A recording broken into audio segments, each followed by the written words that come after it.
Hello everyone and welcome to a brand new GameTales, the show where we talk about a lot of things, and today's thing is all the announcements that were made at the video game award thing hosted by Jeff Keighley.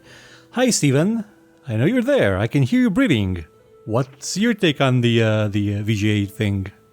Hey Unicom, and good morning, afternoon to our listeners. I think it was big news, so that's why we're covering it. Just like we said in our past couple of episodes when we covered BlizzCon, and then we talked about a bunch of other gaming industry impacting news. So this was pretty big. This was bigger than the E3s and the CESs and the stuff like that, as far as I'm concerned. In terms of announcements, per minute, I'd say maybe yeah. This was I think a 3-hour event that had at least 10 video game announcements, and compared to E3 where you have that spaced out through like 5 or 6 hours because there's there's several shows in different areas with different developers and stuff. Yeah, I think it's got a good density. Sadly, there is also the fact that it's crammed full of those award things that nobody cares about. I mean, I think they could save a lot of time and money by just giving the all the floor space possible to all the spotlight time possible to the announcements themselves. And I mean, no one actually cares about the awards themselves.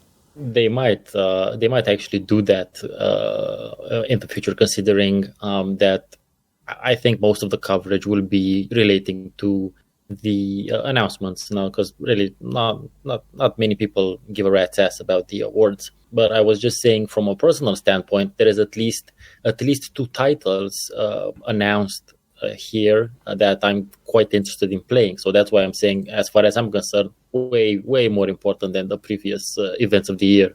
Yep. So with which one would you like us to get started?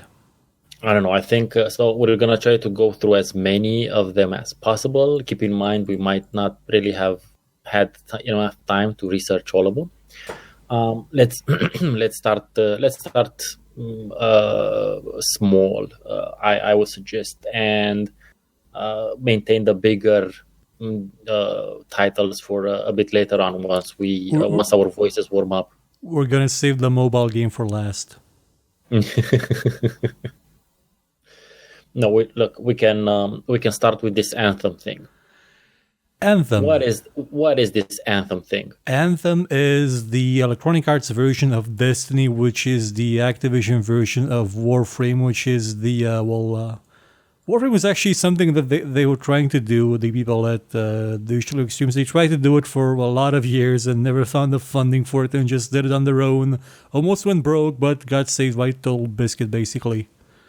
And it's an extremely profitable game with a very, very tightly knit gameplay loop where you just kill things, get loot, repeat, and have a lot of adventures. And everybody's trying to copy that now in a form that is sort of MMO, but not as obtuse maybe, and not as fully fleshed out as most MMOs are. It's more like a co-op thing, a co-op shooter with enemies, loot, and experience, and endless grind. And I think it's going to be everything will depend on how they execute what they do, because that's what basically Destiny does, and Destiny 2 doesn't do that. Apparently. Yeah, it's still sold quite well just off the marketing itself. I mean, even the first Destiny, it was shipped in a horrible state. They didn't even have the story in it. Like, they shipped it without story, and they shipped it with the famous voice acting with the wizard came from the moon. But it was so well marketed that it sold like 10 million copies in a couple of months. Well, we just talked last time about not pre-ordering stuff, so yeah. Obviously it's gonna sell. But whether or not it sells a lot initially, they would generally want these things to have a bit of a tail on them, a financial tail. Mm-hmm. So I'm actually hoping it's something cool, because I mean, it's not the type of thing that I'd play. I don't know about you. You might be more into the. I'm gonna talk about what I'm gonna play later on. in as far as FPS is concerned. Well, let's just say that I may or may not have access to Anthem, and I am not at liberty to say if I do or do not. Okay, that's interesting. So we may or may not see something on the channel. Actually, you won't. You absolutely won't, because I'm not allowed to. Oh, you're not allowed to what? I don't know, to pretend I don't know what I'm talking about. Okay, good. So that's about it for Anthem. That trailer looks as, I don't know, mech-y as it can, like power armor and shit. I kind of hope it does well, because I may have issues with some of the games BioWare has made in the last couple of years, how they've handled some of them, but I don't want them to go out of business, and if Anthem bombs, BioWare is going to be gone. Like, off the market. It's going to be blown up. It's going to be Electronic Artsed, which is a term used for the stuff that Electronic Arts does to studios. That's never Electronic Artsed, maybe. Yeah. But BioWare had a little bit of something extra in the announcement department, didn't they? Yes, absolutely. They teased a new Dragon Age game. Now, as far as my history goes, I only played Dragon Age Origins. You did very well in doing so. But I did really enjoy playing that game. I had like the DLCs. I enjoyed playing it quite a bit. I had one small issue. Contact. Oh, please continue. I lost contact with it after that. I didn't play 2. I didn't play Inquisition, so I don't know where the universe or what the general consensus on the game is now. Well, the second one tried to be a bit more. Well, for one, it was extremely rushed, and Electronic Arts was very, very bullish about why there's so much repetition in it. They say, "Oh, we're not repeating things because we made them churn this out in less time than I had to actually make it." No. We're giving the same areas more usefulness by repeating the same exact cave 5 times for different quests. See, we're adding value to them. Indeed. Yeah. So, what do you think? Do you think they'll try something different for this one? Probably yes, because Dragon Age Inquisition had sort of MMO-ish mechanics in it. The awful kind of MMO mechanics where you have to go to an area and pick 50 flowers, even though you're the Grand Inquisitor and leader of an army of millions and thousands of hundreds of billions of people. You're the one they send to gather herbs. It's a lost art. Herbalism is a lost art, man. Yeah. So maybe that's why. I'm wondering, now that you mentioned that, it's going to have microtransactions, right? Oh dear God, yes. I fully realize it. It's Electronic Arts. They've gotten us accustomed to them being pretty much everywhere. If it weren't for that loot box debacle, it would have been already, I don't know, patched into Dragon Age 3, maybe? Yeah. Most likely. Hopefully they learn. I doubt it, but let's try to be. The end of the year is approaching. Let's try to be optimistic. Yeah. Hopefully, if they will have microtransactions, it's just gonna be like, I don't know, aesthetic stuff, or I don't know, titles, that sort of stuff. Yeah, I mean, what are the odds they're going to have a Darkspawn character that's going to join your party and have them be a DLC? Have them be pivotal to the story, but a DLC. I really hope that doesn't happen, because fucking hell, that would be retreading already done history. So maybe not. We'll see. Hopefully the game comes out okay. Yes, it has something to do with a dread wolf or something, which, if I remember correctly, weren't you, like, initially in the first one, weren't you part of the, what they call the Grey Wolves or something? The Grey Wardens, no, it's something else. Grey Wardens, sorry for that. I was completely high on crack, as usual. I think the wolf may represent like the end of the world or something. I think they may be going for a sort of Norse mythology type of situation there. At least that's what I'm imagining from the mural that's present in the teaser. Going Ragnarok with it? Yeah, and the basic idea of the universe of the Thedas world is that A bunch of wizards went to go see what God's up to, and they wrecked shit up, and the God left. And I think that thing at the center, that may be God coming back, and him being like at the center of humanity and its destruction and something like that. I think you may be reincarnated, the reincarnation of God in the game, possibly. That's just or suck, at least man. that may be Another revealed at the chosen end. one. Yeah. Another chosen one narrative. I think aren't we kind of at least past that? Yeah, but that's all that Bioware does. Jesus fuck. Anyway, let's hope not. Let's hope not. Okay, moving on to what we do. You take the next one. Okay, Mortal Kombat 11. I know you're Mortal not Kombat much of a 11. fan of the series. No, I played them, in the EU all the time in the arcade, and I think the last one I played was called Trilogy, I believe. Yeah, Oh no, I played one of the 3D ones. So the series guess- sort of went for a bit of a hiatus on PC because after 4 we did not get any of them, and it's kind of bad because Deadly Alliance, Armageddon, and the other one, those were hella cool. They experimented with a lot of stuff in there. One of them had a karting game in it, like a Mario Kart, but with Mortal Kombat characters. okay. That's not a joke. It was in the game. It was like a fully featured playable kart game in Mortal Kombat. And I think that's a bit of a lost art. I mean, games like these, fighting games, used to have all sorts of other crap added into them. And that's been Well, slowly stripped away. That's true. Like the EU Old Street Fighter 2 had that weird bonus round when you Yeah, would, with the car, yeah. destroy a car. And before that, That's it was true. the Test Your Might on Mortal Kombat as well. With Yeah. So Mortal Kombat 4 is the last one I played. well, Because kind of lost contact. Yeah. Actually, my actual favorite arcade beat 'em up stuff is the Samurai Showdown franchise. that's actually, I think fine. it's making a comeback. That's my jam. But again, played it with Neo Geo emulators mostly. Anyway, you on the other hand.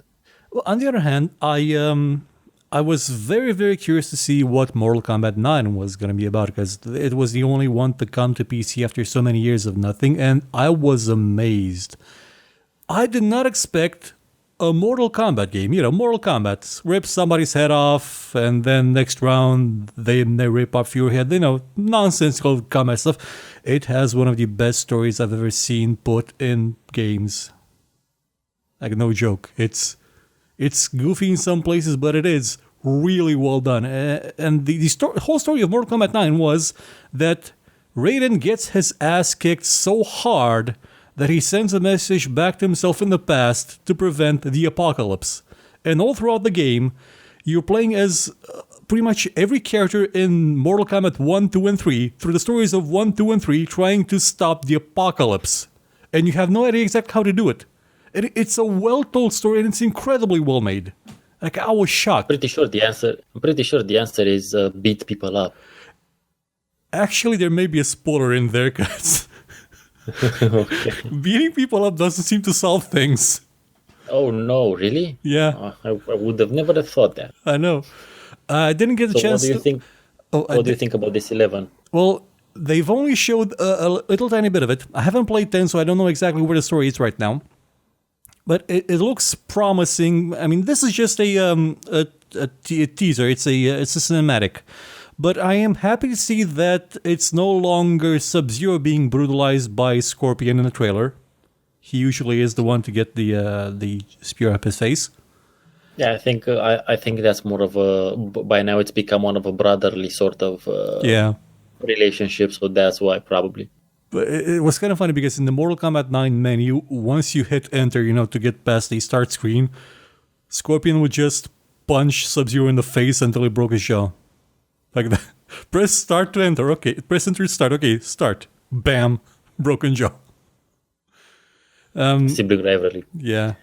The only thing they practically showed in this trailer was that there were going to be 2 versions of Scorpion, or at least, they promised that you're going to have a lot of customization, unprecedented customization for your characters, which I imagine would mean that you can customize their appearance, since there's 2 Scorpions that look vastly different, and you can probably customize their moveset again.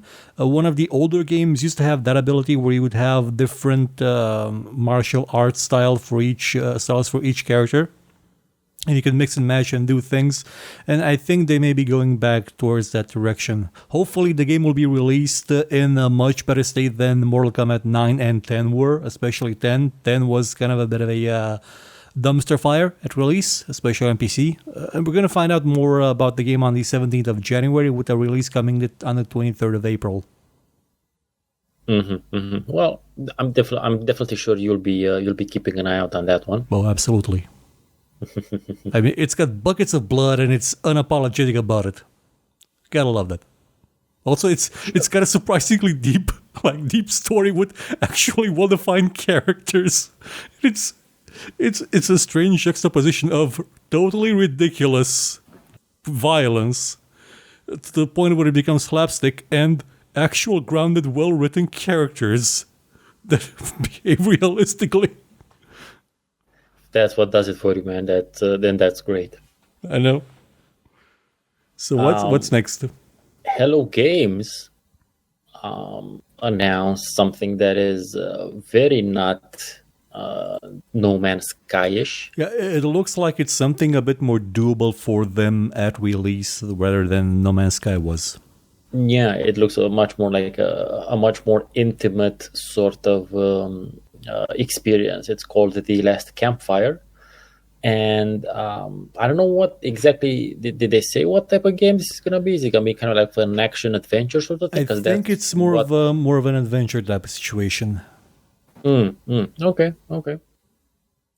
I got a very action adventure sort of vibe from it, but the trailer mode or the video, I think, was mostly made up of cinematics. Yeah, the trailer sort of reminded me of there was a game a while ago called "A Flame in the Flood." It had the same motif of a girl with a boat rowing around, and there was fire and stuff. Yeah. That's kind of similar to what I thought. Yeah, so maybe an adventure, maybe less actiony, but definitely puzzle solving. Yeah, I think maybe some platforming with the boat. Yeah, a lot of puzzles from the looks of it. It looks cutesy.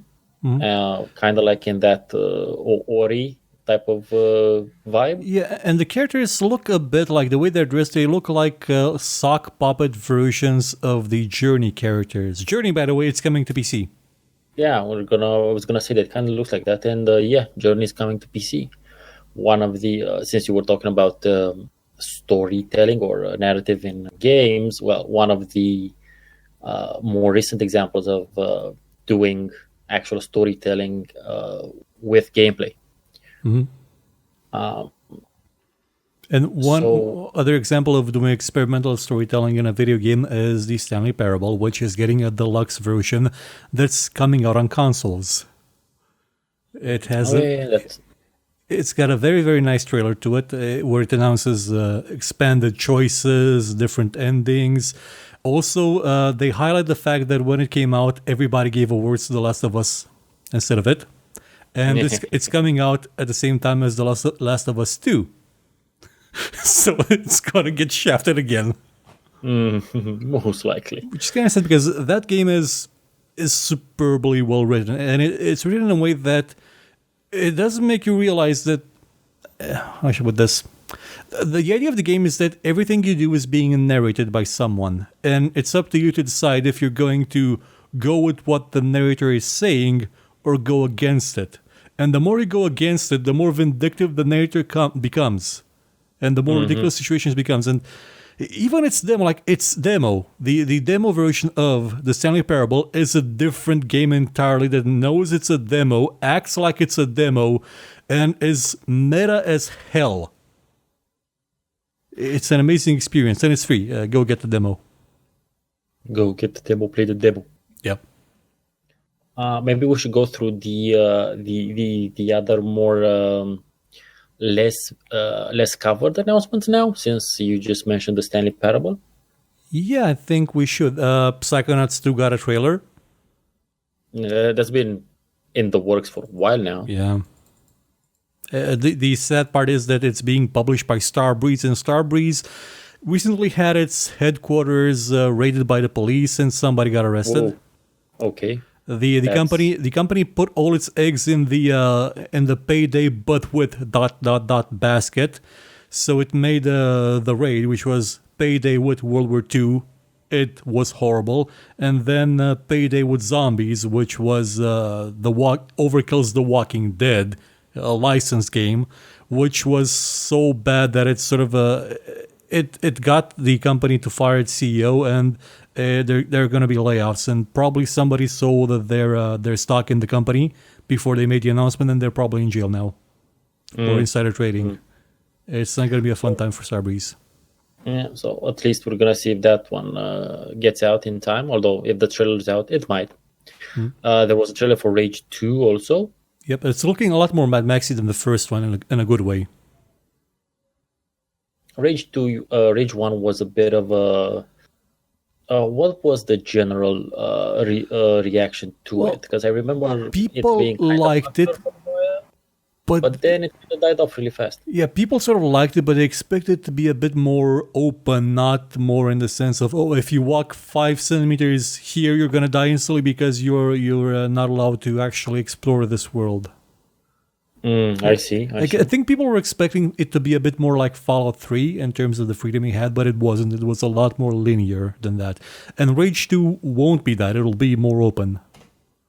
Yeah, that's kind of visible from the trailer. There's that map, there's a bunch of stuff. Also, it says wide open world on it. Yeah, so and it's not being made by id Software this time. It's made by Avalanche, which are sort of the masters of open world destruction. They've made, well, the Mad Max game for one that was recently released, and the Just Cause series. And interestingly enough, this isn't the only post-apocalyptic game announced. Yeah, we also had Far Cry New Dawn, which takes place after one of the endings of Far Cry 5. It's post-apocalyptic because, well, there were bombs at the end. 17 years later, you take the role of somebody. I'm not sure exactly who. It's hinted that the main villain of the Fallout 5 campaign is around there and realizes, oh crap, I was kind of completely wrong about humanity rebuilding itself in a better way after the nuclear apocalypse. Oh God, was I wrong? Mm-hmm. I think you may be playing as him trying to redeem himself. That would be an interesting twist to things. I don't know. I've actually never played any of the Far Cry titles. They've never really spoken to me. You should play too. It's superbly grim. Except for this one. This one kind of interests me. Oh, and Blood Dragon. Absolutely, Blood Dragon. Because of the post-apocalyptic setting and the simple fact that you can drive around with a dog. And yeah, so you can be Mad Max and have a dog. That's like totally sold right there. And buzz saw crossbows. Hello. But you have to acknowledge the fact that it's kind of twisting the knife in Bethesda's Fallout 76. Oh yeah, it's stealing its lunch money as we speak. Because once this is it, I mean, it's really not hard to have a better post-apocalyptic first-person experience. Yeah, especially since Far Cry is a much better shooter than Fallout is. And it does need VATS to accomplish this. And actually, Fallout 76's implementation of VATS is kind of garbage. Because you can pause, you can't actually aim VATS properly. So numbers will just go flying from 0 to 100 to 92. You're better off not using VATS in it, is what I'm saying. So right off the bat, it's gonna, and also I enjoy that this post-apocalyptic world is colorful. Mm-hmm. I like that as well. So I don't know if I'm actually gonna play it, but this is one Far Cry title that I am actually interested in. That I'm gonna keep an eye out for, because might be cool to play. Hopefully it'll be released in a better state than Fallout 76 was, because we kind of need it to be stable. Again, that's not hard to do. Yeah. Considering the bar is so low now. Yeah, I can already hear the headlines being written. Far Cry New Dawn's New Dawn's stability is a far cry from Fallout 76's disaster at launch. That's pancreatic cancer I right don't. there. I'm gonna probably write some of them, so be on the lookout. Sure, we're gonna have like a Twitter warfare with it. Mm-hmm. Um, how about you tell us a little bit about Atlas, because you seem to be kind of interested in Atlas. Well, it's made by the developers of Ark. Ark is a survival-ish kind of game where you get to train, where you get to sort of Pokemon capture dinosaurs, tame them, breed them, and eventually construct fortresses on the back of brontosauruses. Actually, I don't. Or Brontosaurus. Are brontosauruses an actual dinosaur, or are they the mistakenly hodgepodge together a skeleton of two dinosaurs? Gotta keep forgetting. No, I think it's right now we're aware it's kind of a hodgepodge thing. I think Okay. you're right. I think there were never Brontosaurus Sus. Well, the developers of that game sort of took that idea and added pirates to it. You have a ship, you have crews, you have piratey themed elements, but unlike Sea of Thieves, which had no content, this one does have a lot of content in it. You will be fighting giant creatures, and I mean gigantic megalodon sharks and dragons and things with many heads, and it looks See a Hydra here. yeah. There's a giant ass Hydra in in this image I'm seeing. So it's a pirate game, but it's insane, which is a good thing. So do they want to make it? It says it's an MMO survival game, Yeah, sort of like Ark. Ark also lets you play with a lot of other people on the same server. but they said they want 40,000 people in the same world affecting it. Well, I'm not sure if they could probably do it, I guess. I'm not entirely sure if Unreal Engine is that well adjusted to having that many people in it. Probably if they instance bits of the world on different servers, I think it may work like what World of Warcraft does.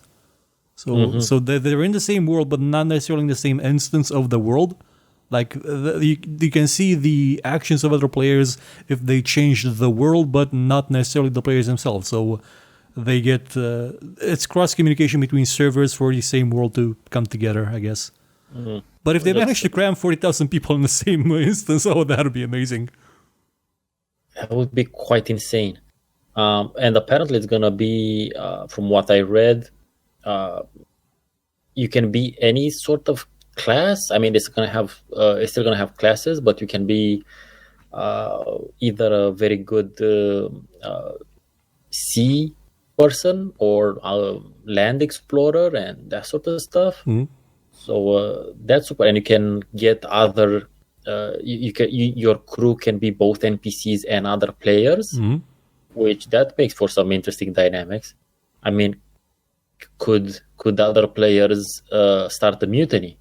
Huh? Well, that'd actually be a neat thing because in all the similar pirate games that are currently available, there is Black Wake and Sea of Thieves.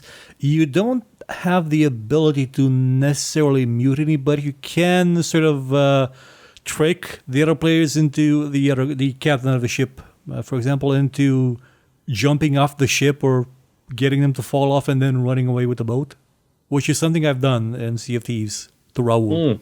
Okay. Well, you found your mark there. So that's Atlas, and it's interesting. When you said Atlas, I automatically thought about the Titan, because lately I've been one of the songs I listen to usually when I'm in the gym. It's Atlas Rise from Metallica's latest album. So the name is associated with the Titan, actually. Yeah, and But then since there's a Titan and there's a Hydra there, who knows? it might be Atlas might be both sent to the like a geographical sort of Atlas thing, and maybe there's ancienter things there as well, supernatural stuff. Talking about supernatural stuff, Ashen. I remember this vaguely from 2014. I had no knowledge of this title. What I remember of it is that the characters did not look as this well defined. They were more. They still had this style to them, but I don't think their clothes moved. I think they were more sort of grayish. They didn't have solid colors. I'm actually going to look up the original trailer for it and see if I remember this correctly or not. Well, that was like 4 years ago, so the engines might have changed, expectations changed, graphics capabilities definitely changed.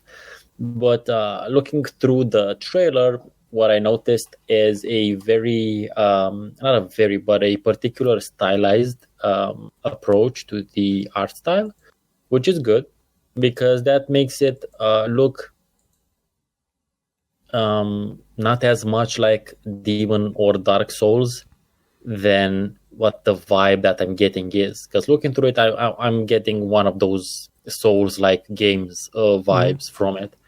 But the stylized aesthetic kind of helps it make it its own sort of separate thing somewhat. But I don't know if it's going to be more or better than one of those games. Looking back at the old trailer, they did have some color in their clothes, but not as much as they do now.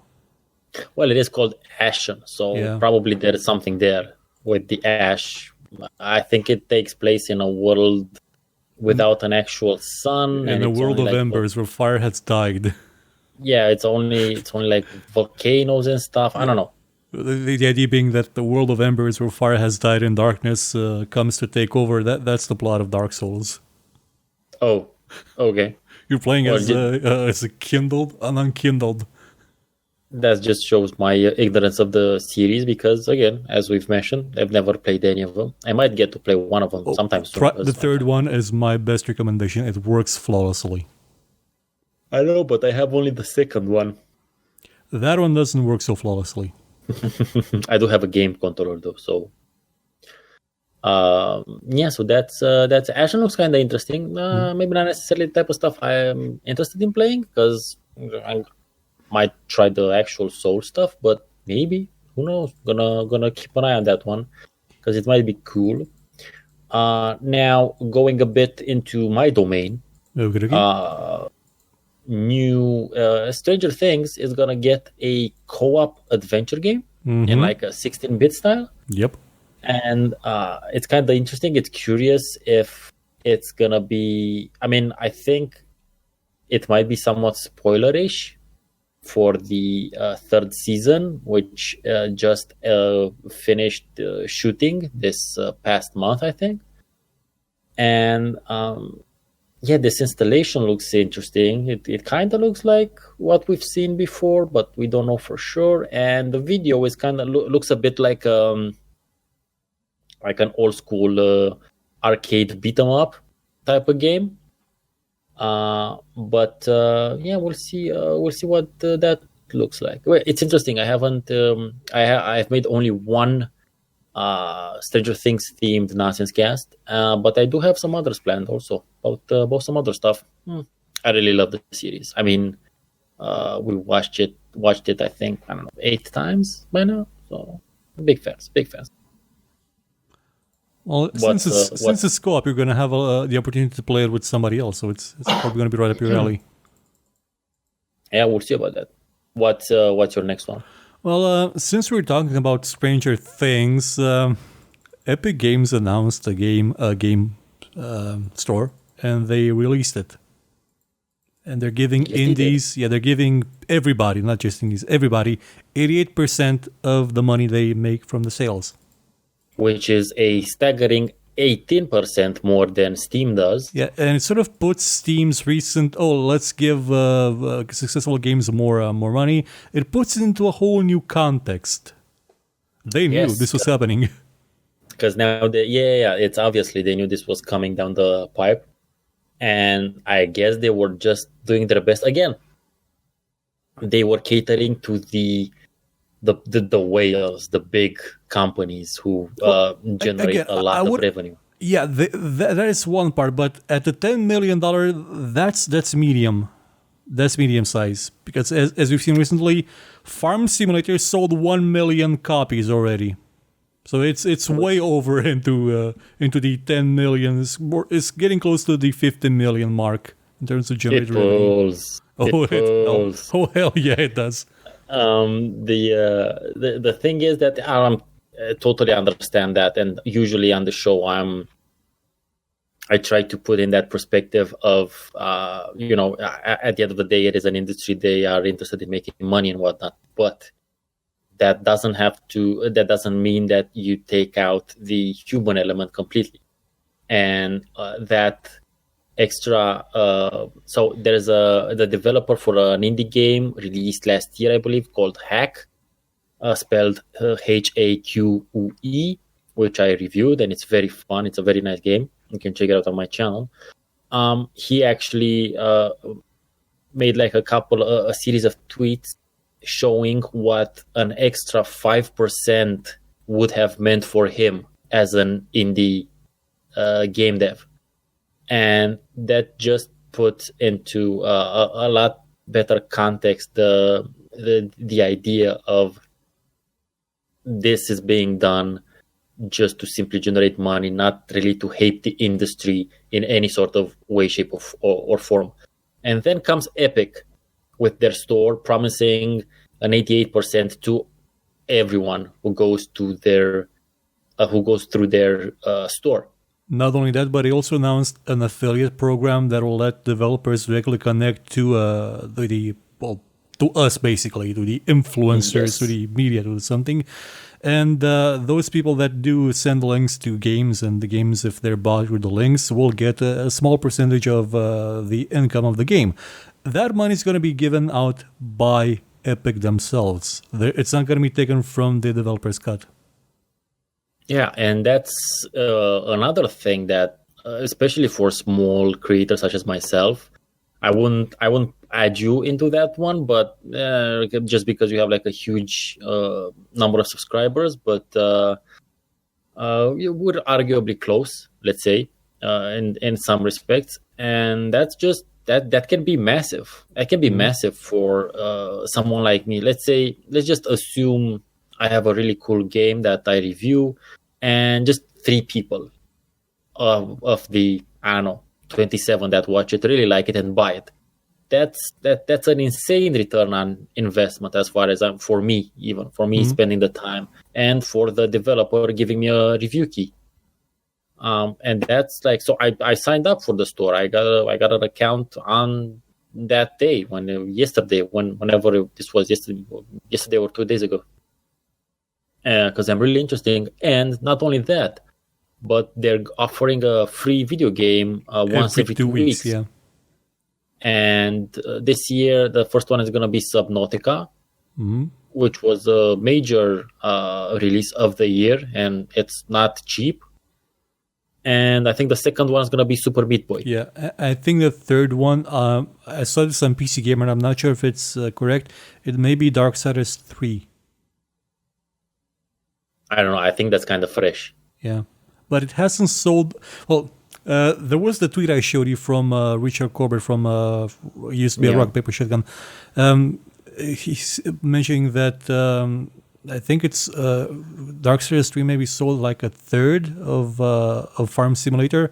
And he said that there's 2 types of people. People who will see this statistic and be disheartened because the game sold so poorly, and those overjoyed because they know exactly how much Farm Simulator sells. Yeah. So if it was a third, that's still 300,000 units, which isn't bad. Yeah, but that was also about physical sales also. Just physical. So I don't know how. It was just more of an idea of how much actually Farm Simulator can sell, and as you've just said earlier, it pulls. So yeah, the Epic Store. In case you haven't made an account yet, I heartily suggest you do, because I don't know about you, but I only have accounts on Steam and GOG. I wasn't that interested in getting the what's the Origin, Uplay, Gamersgate. Yes. There's a million. None of those other ones. I had an Impulse one too. Oh, okay.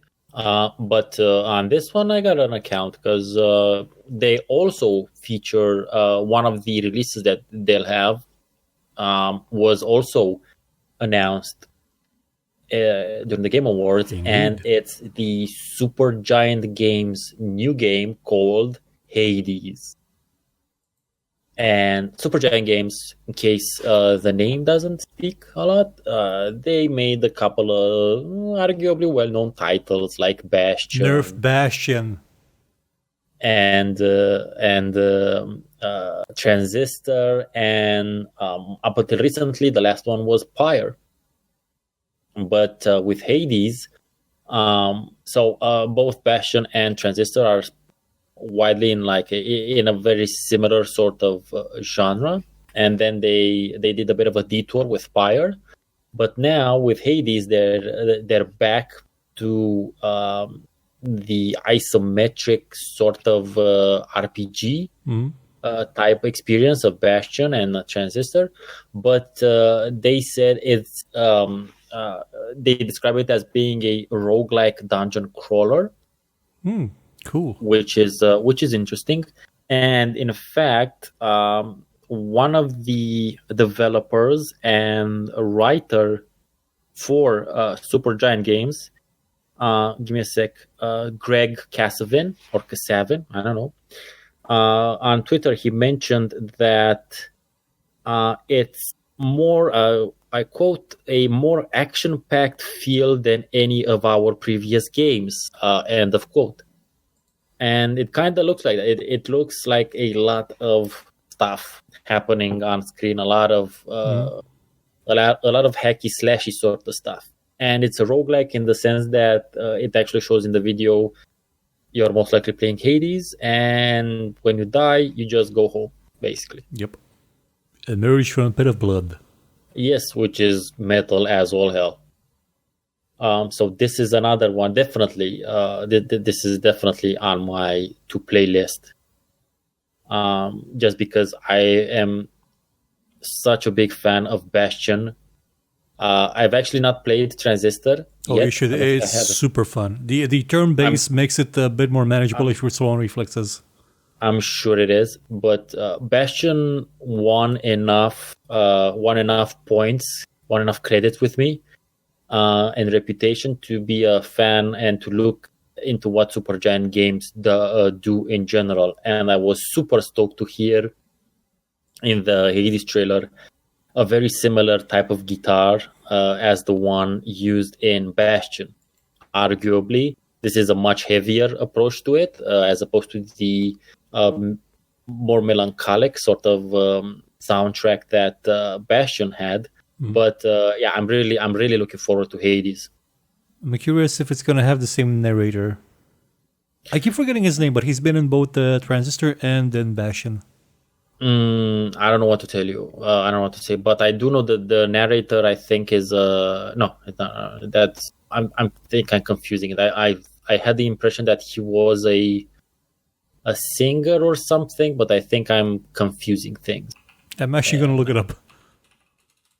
Anyway, whilst you look that up, and by the way, the art direction of Hades is super stylized, super nice, great use of color and shadows and whatnot. It looks cool. It looks cool as all get out. So yeah, that's another one I'm really looking forward to. One of the couple of ones I'm really looking forward to. Okay, so his name is Logan Cunningham. And he has been in Bastion, and he's actually been in a lot of games I played, like adventure games like Resonance and Primordia. Yeah, okay. That's cool to know. Let's see, is he a singer? I'm not sure. Times Square, comics, then No. I was confusing with a different singer who I think narrates a different game. Anyway. I'm not sure. I'm not sure on my data, so that's why I'm not saying anything. Just being vague. Mm-hmm. Well, a couple more quick announcements up until we get into the least what I consider to be the heaviest of the and most important for me announcement. There is a new Marvel Ultimate Alliance 3: The Black Order game, Just for Switch. which again, I'm pretty sure it's great for those who are into it. Not really my thing. I enjoy a nice beat 'em up, but again, Samurai Showdown is kind of my jam. Well, this isn't really a fighting game. It's a sort of isometric RPG, sort of like experience. Oh yeah. Sorry. I was again. Yeah, I was thinking of something. Yes, that because I was saw Marvel vs. Capcom. Yeah. Yeah, I saw a trailer, but the font and the logo kind of made me think it's a beat 'em up. Sorry about that, guys and girls. Hopefully, there were a couple of smaller things. Another, I don't know, interesting game really announced, but I don't know where they're going with it. Is something called Ancestors, the Humankind Odyssey. That is made by the creator of Assassin's Creed. It's the game he's been working on since Ubisoft bought his studio at an auction from THQ and canceled this project, Amsterdam 1666, and fired him because they hate his ass, because he made Assassin's Creed. And then, he wanted to keep evolving the series and make it interesting. Ubisoft, did not want that. They did not get along, a little logy, and that's why sort of the series went away for a while until it reshaped into The Witcher. And he announced when he made his own studio again, he announced he was going to make this game that's about the story of us, the story of humans, as we sort of came from the humble ape. Evolved, apparently, because in that trailer you only see like Australopithecus sort of. Yeah, I think the idea was it would be in several episodes or several parts, and it each would take a stage of what we believe or know about humanity as we came through the ages. Yeah, I imagine that's gonna be the approach, but that's just what was in the trailer. So it's interesting. We're gonna need some more info on that one absolutely. Until I can say anything. What we got now was a bit more informative than what we got in the past, because this is the first time I've actually seen gameplay of it or something from it that sort of indicates what the general idea is going to be. It's not going to be a point and click where you play as the monkey from Monkey Island, for example. Okay, sure. Considering it was an indie studio with a small project and a small budget, I thought that was going to be a possibility, but no, it's a lot more involved. It's going to have Assassin's Creed-ish action. Hopefully, it'll not have the same combat system. It'd be kind of sad if it did. Then there was another one announced called Scavengers, which we only got to see like a cinematic for. So not a lot we can say about that one. They say it's a survival shooter, team-based survival shooter. Now, whether or not it's real time or turn based, I do not know. I'm not even sure if that information is out there, to be honest. It might be, again. This happened quite we're recording this. Well, when were the awards? Yesterday or 2 days ago? For us, it was Friday morning. Okay, so basically yesterday. Less than 48 hours ago when we're recording this. So that's why. So again, we'll have to wait on more info about Scavengers. A bit more gameplay footage we got from a different game called The Pathless, which I don't know what I do not know what that is. I can't really get a good idea of a description of what it wants to be. What I know is that it's made by the creators of Abzu, which was that game with the ocean. It has a very particular, it looks stylized. It has a particular approach to how it illustrates things. There are some scenes where it actually looks like Shadow of the Colossus. Mm-hmm. And apparently you're gonna have a falcon companion, and there is magic and weird stuff happens. Yep. And you have a bow and arrow. So I don't know. Although this is just for the PS4, so less likely we're gonna get to play it on PC anytime. Well, who knows? I mean, we're getting Journey, so one day, hopefully. Probably if it's really cool, most maybe. I was kind of shocked that there wasn't an absolutely bonkers mad trailer with complete nonsense in it, which is up your alley from the new Hideo Kojima game from Death Stranding. It was absent this year. Maybe he's working on some more stuffs. I don't know. Yeah, probably gonna shove Matt Mikkelsen into a skin-tight suit somewhere in the game and have him be drenched in water. Which is something that worked really well in that first trailer. Like they should do that more often. Let's see, anything less. Okay, there was another Dauntless is gonna be on consoles. Dauntless being the game everybody was very hyped about up until Monster Hunter World came out. Oh well, what can you do? That's name branding for you. Mm-hmm. Or name recognition at least. And let's see, do we have anything? Smash Brothers gets a Persona DLC. Yep, people were very excited about it because Persona 5, that thing was insane, and insanely popular. I haven't played it, but I just saw a lot of people in my even in my extended Facebook circles playing it. So yeah, and it was very well. The critical reviews were very good of it. So the Persona games in general were very well received. I remember 3 being like played by people for years because they consider it to be really, really good. Like it's a strange combination of it's a Japanese game, so it's always a strange combination of high school simulator and dungeon crawler where you go up a tower to kill God. Which is what happens a lot in anime. And you summon things by pointing a gun to your head and scaring yourself. Which I guess you could do that, but I don't know, not my shtick.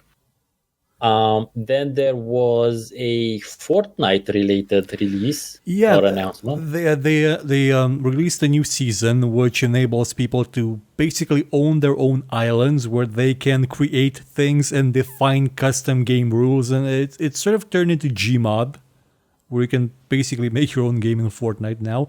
And they've also added a section to the official map of the actual Battle Royale game called The Block, where they're gonna just showcase pieces of a map created by the community from time to time.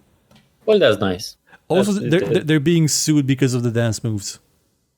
Well, when something is that popular, you're gonna get sued for all sorts of reasons. Yeah.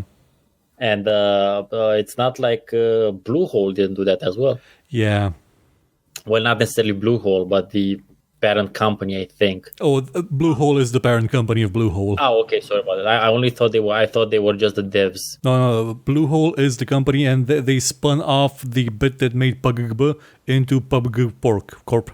Oh, pork? They made PUBG Pork? Oh my god, Battle Royale with pigs!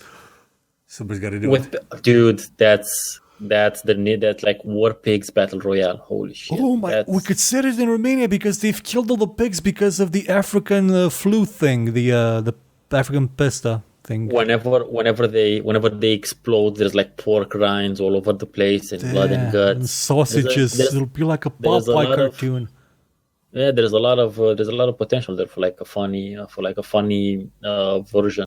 But talking about PUBG, they have the winter map has been rumored to exist for a while. Actually, and then they announced it at Gamescom. Like they announced it and said it would come in December. So it's been known. And then we knew they were working on it, and apparently finally they did. Which, if you're gonna release a winter map for a game, December is the best time to do it. Mm-hmm.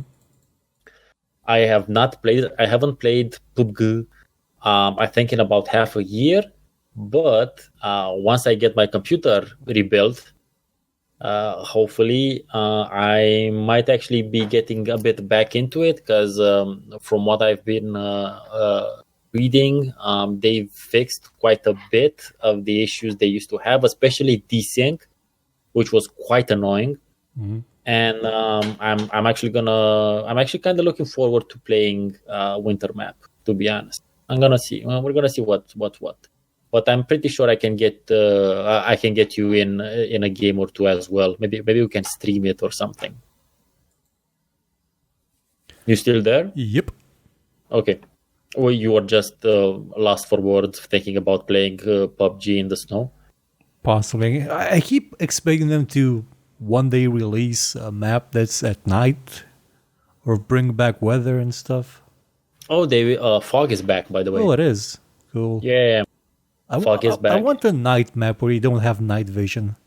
Yeah, no, that would be weird. That's something we've been me and my friend that we've been playing PUBG for a while, and we speculated how crazy paranoia-inducing cool a night map would be, because that's when you'd only focus on what you hear and muzzle flash. Mm-hmm. So that would be that would be a whole new level. That would be like almost Dead Space level of shit your pants paranoia fear. It would also even the playing field a bit for people that don't find the carve and the scope instantly. Yes, that the night mode would make medium range and better said close range fighting much more of a thing. Mm-hmm. It would make a pan in the dark a lot more usable.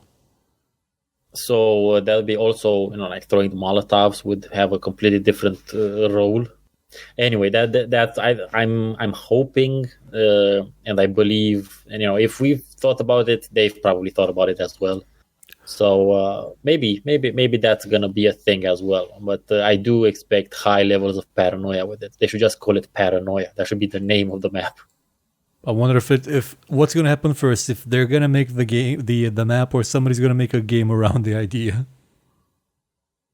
Just a nighttime battle royale. Yeah, that could be an interesting. That would be a very particular. They've already made the Darwin Project, which is a snow-based battle royale.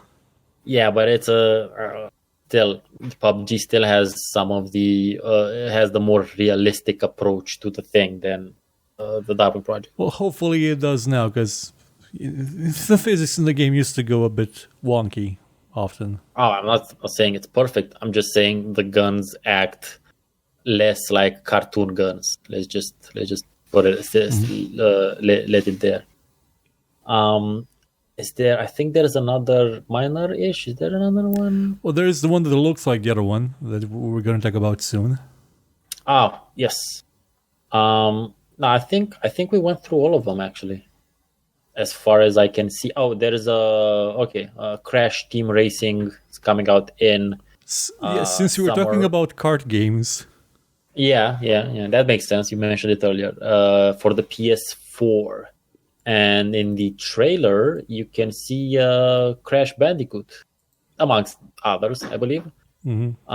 But that's always a classic. Back in the old days, getting a sequel to a game that is a kart game, so if every previous game was not a kart game and the sequel was a kart game, that was sort of the point at which the series died. You had run out of ideas and you just couldn't do anything new. And that was the idea for Crash Team Racing back when it came out, but now I seem to have embraced it as being good.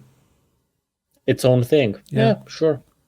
It looks cool. So, and usually those games are great party games anyway. So that's why they are popular. That one and Smash Brothers and all of them, Guitar Hero. Mm-hmm. Hello, reference to an older episode. But let's now move on to the pièce de résistance of today's GameTales, and in my opinion of the Game Awards. You want to start with the one that looks like it, or with the main one? Let's start with the one that looks like it and just build up to it. So there was another game announced called Journey to the Savage Planet. It is made by the studio of the creative director of Far Cry 4, which, as you know, is a better Far Cry game between 3 and 4. Okay. And the it's kind of a teaser trailer, what we got to see, but we know it's going to be an adventure game, and it has this pulpy sci-fi sort of approach. There's a video on a space capsule of a guy pimping his business, which is the fourth best. So it's that sort of thing. Doesn't show any type of gameplay. We have no idea what. Well, it does sort of imply that you can slip on a banana peel and kill yourself the moment you open the hatch. Yeah, that would be the implication in that particular trailer. But I don't know if the banana would look like that if you slip on it, to be honest. But that's the general gist of it. But it is an adventure game, and definitely looking forward to it, because adventure games aren't that big of a thing. Haven't been that big of a thing in a while, as opposed to city builders, who have made a comeback and are making a comeback. In terms of space-based adventure games, there were two that I was really looking forward to. The sequel to Captain I think it's spelled Brave, Captain Brave. It was kickstarted, but it failed to actually get the money it needed, and that's kind of sad, because I really enjoyed the first. It was like Monkey Island, but in space. If space was colonized by people that invented space travel when Abraham Lincoln was president. Everything's made out of wood. Okay. And then there was the Two Guys Space Adventure, which is a spiritual sequel to the Space Quest series made by its original creators. There was a bit of trouble with the family of one of the developers had some severe problems, and he had to take time off from actually making the game, and I'm not sure if he's actually gone back to it. So that game has been perpetually delayed for like 3 years, sadly. But Journey to the Savage Planet is going to be a thing. Savage Planet is also, you can consider it as a bit of a reference to like Savage World, which again, pulpy. It's a pulpy setting for adventures, so swashbuckling and Ultimate games, and Manly Man, and also that, yes. But time for what Obsidian has been teasing for the past, I think, 6 days. I think they've been doing this at least on Twitter for at least 6 or 7 days. They've been doing it directly for about a week, and they've been doing it indirectly for a couple of years. So they finally announced this title that they've been working on. Besides, and apparently, I think they started working on it whilst they were actually still working on Deadfire, called The Outer Worlds, which is very similar in approach, in somewhat in aesthetic approach to the Journey to the Savage Planet we talked about earlier. We got to see a pretty decent trailer out of it. And it's the setting is very pulpy. Yep. And it also looks like a combination of Borderlands on the one hand, and actually a lot of people automatically link it to or make the connection with Fallout New Vegas. Well, when you see the dialogue pop up, it definitely looks like New Vegas. Yeah, when it comes to the dialogue, but again, that's just the gameplay wise. Like when the dialogue pops up, it looks just like if it were Fallout New Vegas. You can imagine they probably put that in as a tribute / reference to that as well. But to me, it actually made it kind of looked more like this Borderlands / BioShock blend, but with a more comedic approach. It's pretty clear from the trailer that this isn't the type of game. This is gonna be a zany game, basically. It's not gonna be dark. It's not gonna be grim dark. Like Fallout New Vegas. Yes, it's definitely not gonna have a piss filter in it. The world you're in is very colorful. Again, something I really like a lot. And considering the type of dialogue we saw just in the trailer, you can tell this isn't going to be a very serious take on the game, on the world. Actually, I mean, it's not that the game it doesn't take itself seriously, but it's a more lighthearted sort of approach to, you're supposed to have fun playing the game, not necessarily think about the dark depths of depression and horrible humankind that New Vegas. They could probably fit it in somewhere in there. It is made by Tim and Leonard. I'm not saying it's not gonna have serious storylines or serious plot hooks or stuff like that. No, I'm just saying it just doesn't strike me as that. It doesn't strike me as either BioShock nor Borderlands. And again, Borderlands didn't necessarily take itself very seriously. It was a somewhat the second one especially was just off the walls of comedy. I don't know. I've only had access. I've only played the first one for a bit, and the first one had claptrap in it, so I don't know about the second one, but only a bit. But this one, it just gave me that vibe. And considering it is made at least in part by a lot of people who worked on a bunch of Fallouts. Yeah, about that, does the bit at the beginning where the guy is talking to you and you're behind a glass story remind you of the intro to Fallout? Where the overseer is talking to you? It sort of reminded me of that. It's a bit like that, and when I saw that guy, it actually looked to me like the archetypical mad scientist. Doc Brown. That guy kind of looks like Doc Brown. It kind of looks like Rick. Obviously, you cannot not make the connection there. And there's another major thing about what we saw is that basically a lot of the things in the trailer look a lot like Futurama. Yeah, there's Anti-Cleos. Anti-Cleos, which is like moms. No, it was just moms, if I remember. And the Spacer's Choice, like literally looks like the Planet Express logo. But the only reason that is so is that Futurama itself was based on these pulp type comics and stories and illustrations. But it appears it might take a bit of a leaf out of the Futurama approach of telling stories, maybe. Well, where some of the stories were actually quite serious, but they still made them funny. Yep. But now onto the what I could dig up about the game. There was the IGN folks got to actually see a gameplay demo of it or play it actually. Ooh, so it's that far in development. Nice. Yeah, and I think it was like half an hour of gameplay or something like that. And a couple of the things that I got from it is that you will have BioWare type companions.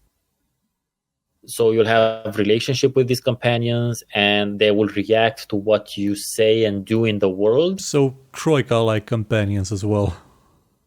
For instance, one of the things they focused on in terms of the dialogue structure is that, again, so this game is meant to be played mostly on consoles, so don't expect the depth of what would have normally been on a PC game. Don't expect turn-based combat. Obviously not from the trailer. Obviously not. The dialogue options will most likely be, the general hero, mustache twirling villain, maybe somewhere in between. And they mentioned that there is at least another option, which is the dumb option, in which basically your character kind of says like the dumbest thing, relating to the situation as possible. So you can play as Zed Brannigan. Quite likely. One of the examples they gave was like if you have to go and save some trapped miner or something, you can either be like the hero, and say, yes, I will go in there and shoot only what I must to get everyone safely. Can have the villain option, the less hero option, which is like, I'm gonna go in there and shoot anything that has a face on it. And then there's the dumb option, in which you're like, so are we sure these people want to be rescued? Because maybe they're just having a party down there. Might just be a coincidence, the screaming and the yelling. It doesn't have to be related with the monsters. Yeah. So I think that's gonna be one of the sources of the funnies that you can inject in the game by yourself. And that's when they mentioned that the companions will usually always have a retort to when you use the dumbass option, relating probably to how dumb you are. Which kind of they said it's also, this could be linked to the fact that you may or may not have brain damage. Well, like it sort of looks like you were in stasis and maybe got frozen a bit too much. Yeah, apparently they said you were in stasis for something like 70 years, which is way longer than you should have been. So that's why. That also apparently offers you basically a bullet time type ability. So that's... No, not really. No, it's going to be more like slowing down time, and you're still... No, it's like bullet time, basically. You move in real time, and they just slow down. It's not going to be... It's not turn-based. I just want to know, will enemies react if I shoot them in the balls? Well, I don't know about that one. We're gonna see. I don't know how many. I do not know how many enemies actually have gonads to begin with, because this is an alien type setting. So I don't know about that one. Maybe, hopefully. And also, it's called Outer Worlds, and we do see some scenes of spaceships. I'm not sure if that's just as a transition effect from one area to another, or if it's actually something you can fly by yourself. Apparently you will be able to do that, but it's not something that you fly yourself. Apparently you'll be getting a ship at the end of Act 1 of the game. Mm-hmm. And this ship will allow you to fast travel between various parts of the two planets, because this colony is actually set on two different planets. Okay, so it's not going to be like Beyond Good and Evil 2, where you do have the ship and can fly it. No. I think it's just going to be like for shuttling, because apparently one of the worlds is so the corporations who own everything basically buy pieces of the galaxy, and then they just send settlers there, and they try to terraform these two moons. And on one of them, the terraforming didn't take, and it became a moon of monsters. And on the other one, it did take, and it's like populated with humans and stuff like that. So this is a prequel to Final Fantasy VIII? Maybe. And once you get the ship, you'll be able to travel between the two planets. Maybe some other ones, we don't know. But for the time being, that's basically what we know. Cool. The game will also have skill trees, in which if you invest a lot in them, then you will get perks associated with the skills. So that is expected from an RPG right now. But it's the same recipe that they've been using in games, I think, since Mass Effect 1 and the Alpha Protocol, which was a Obsidian game. And the idea is that this I think a lot of the comedy aspect will come from the fact that since the corporations won, basically everyone you meet works for one of the corporations. And the two main corporations we see are Spacer's Choice and Auntie Cleo's. Yeah. And apparently Auntie Cleo makes food and drugs, like a lot of drugs, like narcotics, which kind of, I think that's going to be kind of like your, what were they called in Bioshock? The plasmids? Adam? Yes, the plasmid. It kind of sounds like the plasmid. And Spacer's Choice makes everything else. But the thing is, they make everything else at the cheapest costs possible. Mm-hmm. So they break down constantly. On the other hand, you can repair them easily as well. But yeah, so that's all we know from those from those things. And the idea is people are so basically they're owned by the corporations in such an extent that you'll have a discussion with someone, and at the end they'll just say, and make sure to visit your closest auntie's Auntie Cleo's for your drug and food needs. That was that goodbye. Mm-hmm. It's an advertisement pitch. Yeah. So that's, and if you watch the entire trailer, towards the end there is this long ass like when you see commercials for like medicine or pharmaceutics, they have to say at the end, don't take this. There's like someone who speaks really quickly about a bunch of stuff that they're legally obliged to say. And I actually read through the entire thing, and a couple of things stood out to me. One of them was the mention of something called Adrenatime, which kind of makes me think that's going to be something you can use to induce the faster than normal movement or something like that. And then there were a couple of mentions that were just funny. For instance, 5 canids, 2 rapidons, and a genetically unidentifiable space organism were all harmed during the making of this advertisement, which is always fun. Warning: pregnant women, the elderly, and anyone who has eaten in the last 2 hours should avoid prolonged exposure to this advertisement. Auntie Cleo products do not contain cyanide, cystipig gastric juices, mercury, sprat intestines, or human body parts, despite any previous claims made to the contrary by Spacer's Choice. And remember, Spacer's Choice pre-sliced bread tastes fresh because it was.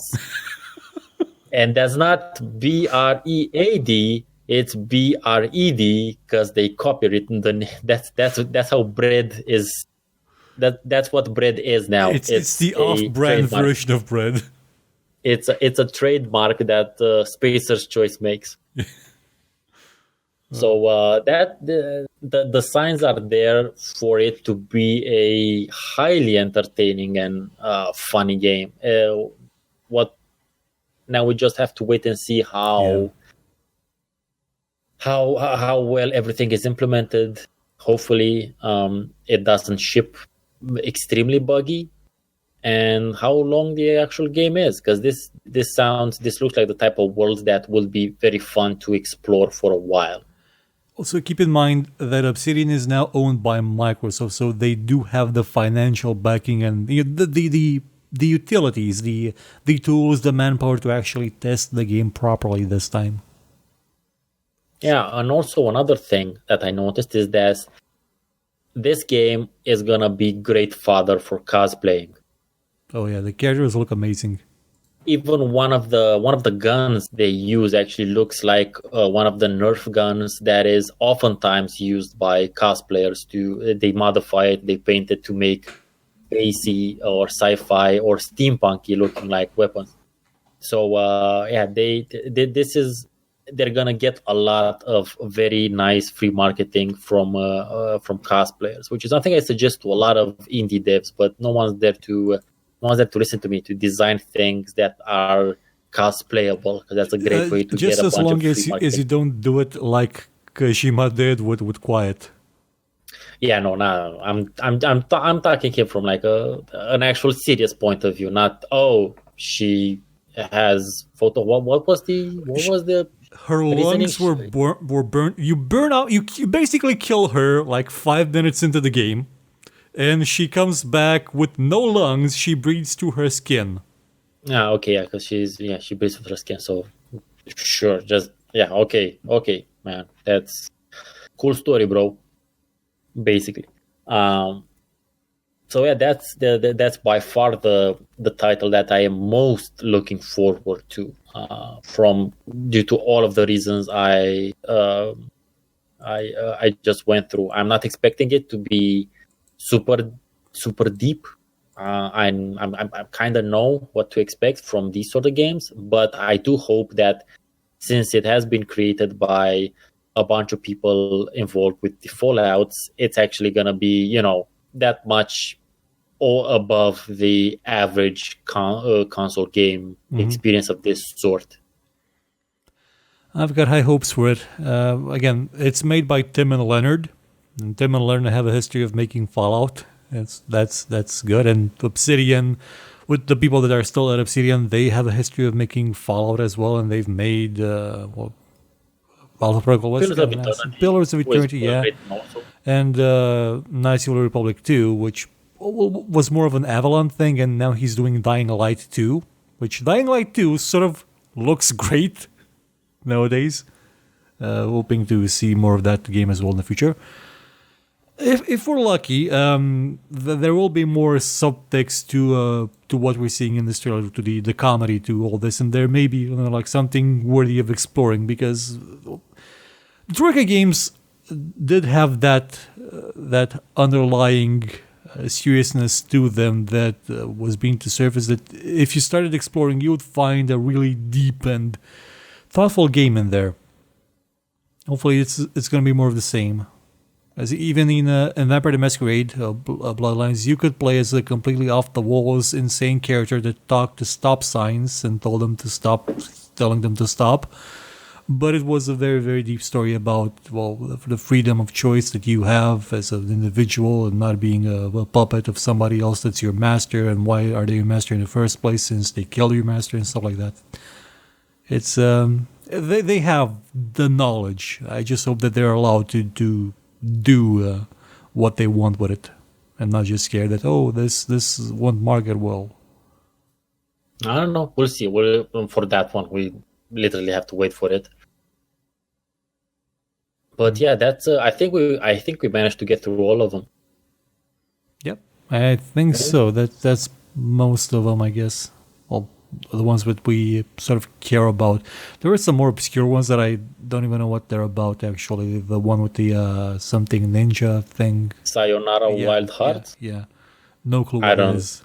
I got no idea either on that one. So, yeah. But we definitely covered the main and some of the secondaries as well, I think. Because, for instance, I had no idea about Atlas at all until you mentioned it. So, yeah. Pretty sure some other people listening weren't aware. Well, if they watch the show, they may be aware of it. I actually didn't watch the show, so I just saw the announcements. There's something about a 3-hour commercial that it doesn't really sort of sit well with me. Well, yeah. I tend to wait for the highlights as well. I'm with you on that. But I watched some of the older versions of it, including the ones where what used to be called the VGX, and those were dreadful. The last one, I think, was when Joel McHale came as a co-host and spent the entire night I wouldn't say he was being very, very sarcastic and sort of almost mean to people. Yeah, I remember the backlash. Okay, enjoy this. Wow, that is a great game commercial we just saw, wasn't it, Jeff? And Jeff was like, it was a nice trailer. Yeah, Jeff, it was. He didn't really care. That was amazing. We didn't go that far though. We actually we tried to cover what was to be covered and what was mentioned from both the as an objective as we could with the data at hand, and with a little bit of our own subjective preferences sprinkled in. So, what do you have on the channel coming up this next week? Let me load the things so it'll work. Loading. Okay, so there's going to be a codex with Battle Royale and possibly collector's editions. Raul was a bit dead last week, so he didn't have the chance to upload the videos I made. He will probably put the codex this week. Then it's going to be a top 7 of things I learned in 2018. Spoiler, one of them is going to be don't trust crypto, staying stable. Okay. There's going to be a big event relating to Intel's new hardware announcements, or Intel's future, basically. They're going to save their going to have a future or not on the 11th. So I'm going to have a video called A Banging PC Build Guide for 2019 shortly after that. Okay. Then because Sacrifice wouldn't run, and somebody actually gave me the GOG version of Sacrifice on Twitter. I'm very thankful for that, but it still didn't work. Because it still doesn't work, I chose Fantasy General to make a show about, which is an awesome game from a long, long time ago that I love and hate. Then we're gonna have some play nows with Lisa Shoot Larry, the new one, a game called Haimbrick, and I believe either crammed somewhere this week or maybe next week is going to be your favorite game of the moment. The one you were talking about before the show started.